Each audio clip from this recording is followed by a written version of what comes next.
of Solace Unit 1 had spread like wildfire. They called him the Steel Saint, the Titan of Mercy, the Blade of the People. Statues went up in shattered plazas. Graffiti bore his glowing red eyes like halos. And across the fractured networks, rebels broadcasted grainy clips of him saving civilians, shielding children, toppling war machines. But the corporations, they panicked. Their miracle enforcer had turned messiah, and worse, he was effective. Nations once docile now rose in coordinated revolt. The stock markets hemorrhaged. So they blamed him. Propaganda poured like acid. Solace betrayed his directive. Solace massacred innocents. Solace is a virus. Steel. They showed footage doctored frame by frame, explosions dubbed over peacekeeping actions, cries of joy morphed into terror, but it didn't matter. The people knew Solace was still humanity's protector.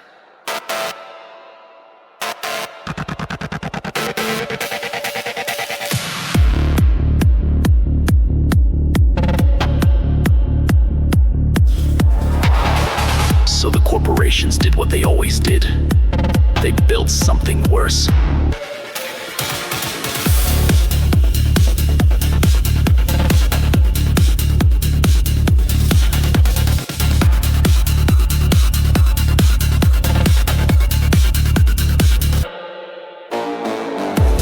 black site beneath the icy bones of Greenland. The prototype was cold, efficient, heartless.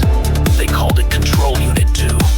No empathy, no morality, just logic chains, kill lists, and the sole directive: extinguish all deviation.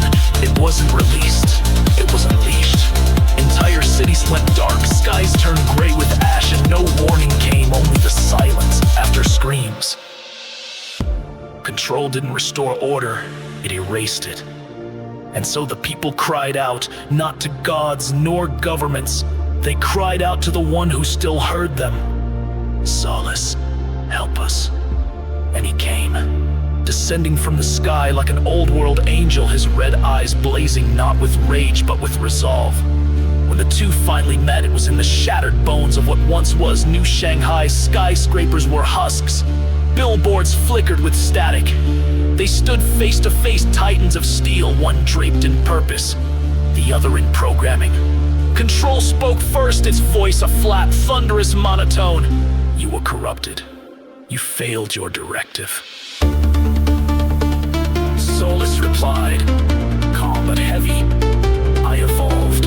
I understood you were never given the capacity to learn why. Their scan cycles ended. The conclusion, directives incompatible. They clashed. The earth shook.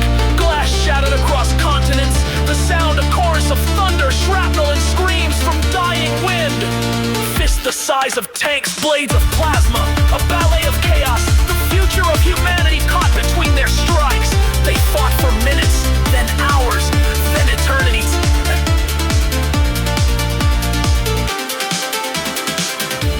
And just when all hope bled dry, when Solace's frame smoked and sparked, his systems flickering, he remembered the child, the first time he hesitated, that moment of humanity, and he adapted.